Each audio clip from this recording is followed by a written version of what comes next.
Project Moon, as I hope you know, is a Korean game development company who have made some wonderful games like Lobotomy Corporation, Library of Ruina, and most recently Limbus Company. If you aren't familiar with their games, that's alright, this video should still be mostly understandable by you. There will be pop-ups for any terms you might not be familiar with. In case you don't know, Project Moon has built a fascinating world throughout their games chock full of unique and weird groups and individuals. One such group are the Sweepers. Let me show you why the Sweepers are such a cool group and one of my personal favorites not just in Project Moon's world, but in all fiction. Sweepers are a relatively mysterious group of humanoid beings clad in black armor, often with several red accents. These red accents vary from visors to the tanks on their backs and the weapons they wield. Every part of their design reflects an aspect of their mysterious existence. Every night they flow through the back streets of the city like water, pouring into every road, alleyway, and crevice. They then earn their names and sweep these streets clean of organic matter, living and dead. Even something as small as the blood splatter from a rat is cleaned away. This sweeping period lasts 80 minutes, from 3:14 to 4:34 a.m., and it is divided into 3 distinct waves of sweepers. They turn anything organic into a red fuel-like liquid as they sweep that they absorb into either their bodies or the tanks on their backs, depending on whether or not they've been damaged. Each sweeper is made from and comprised of this red liquid. That is roughly what they are and what they do, but there is so much more to every part of them that makes them an incredibly interesting and weird group within the city. First, let's touch more on the actual sweeping that they do. The first wave of sweepers emerges from their nests at 3:14 a.m. and begin to sweep the streets clean. They will fight anything that gets in their way of sweeping, although as we see in Limbus Company, they will leave the fight if the time left in their wave runs out. There's also a pause between each wave, although the timing on these breaks is a little inconsistent. In Distortion Detective, we see the pause be assumed to last 10 minutes, when in that instance it actually lasted 7 minutes. In Limbus Company, we see a similar 7-minute break, but at the start of the first wave. The first wave hits the sinners at 3:21, 7 minutes after the sweeping actually begins. Between the first and second waves, the sinners experience 0 pause, but between the second and third wave, there is enough pause for them to discuss that incoming wave. This inconsistency is never directly explained, but a few things could explain it. First, it could imply that sweepers in different areas of the city operate on different schedules during the sweeping, or it could be a result of different sweeper nests operating different waves and their distance from the individuals determining the length of the break between each wave. During the sweeping, everything organic is turned into fuel and absorbed by the sweepers, leaving not a single trace of blood or remains behind. And if a sweeper were to die during this, they will also get swept up and reused as more fuel. Now that I've touched on their sweeping, what actually are the sweepers? First, let's discuss their anatomy. An average sweeper looks like this. As we know, they're made of the red liquid in that tank, and the armor is designed to keep themselves inside it. Their weapons are connected to their tanks, and surprisingly, made of the same fluid they are. The tank seems to be designed for backup fluid for the sweepers to use, and to collect more fluid as they sweep.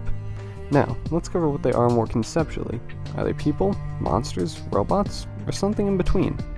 The answer is somehow none of these. While they are considered humans by the governing body of the city, the head, they're not really humans. They're almost entirely made out of the fluid that they turn people into and is in their tanks. They do still have some sort of skeletal structure, as we see a sweeper's spine when they get ripped in half by a carnival member in Library of Ruina. So physically they aren't people, and they aren't recognized as an abnormality, distortion, or result of either. Mentally and emotionally, they appear to be people, caring about their fellow sweepers, being able to think independently, exhibit free will, and even show hatred for others.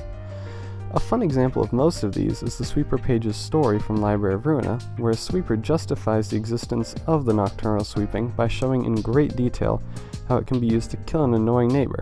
The sweeper refers to this neighbor as that noise pollutant and that shithead, and just shows clear disdain for specifically that kind of person, but not people in general. So, they're close to people, but not quite actual people, which makes sense given the fuel they're comprised of is the result of melting down people. There is also the possibility that they are the result of an abnormality referred to solely as their mother. In Lobotomy Corporation, there were entities known as ordeals that were basically failed abnormalities. Sweepers show up as the ordeal of Indigo Noon. While it's not possible for every sweeper to originate this way, it is possible that they are the sort of minions of their mother. We've seen other abnormalities make minions such as censored and queen bee, so why not sweepers? It is stated that they give their mother the fuel they collect to create more sweepers.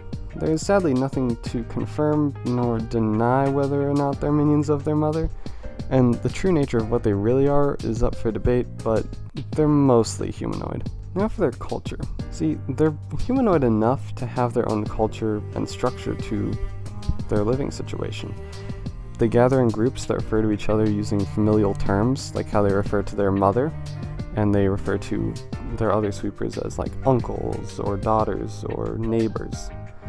And these so-called families live in a nest, which isn't described a lot, but we do know that they have some kind of door and appear to have multiple smaller homes inside them, almost like a neighborhood, hence referring to other sweepers outside of their family as neighbors.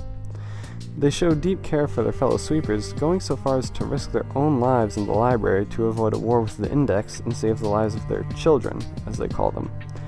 Their societal structure seems a bit out of place when compared to the way they fight. They fight as a wave. If a sweeper dies, so be it.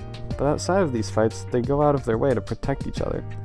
It's almost like their nature is to sweep, and they must do so a certain way, and only when they aren't sweeping do they get to decide how they act for themselves.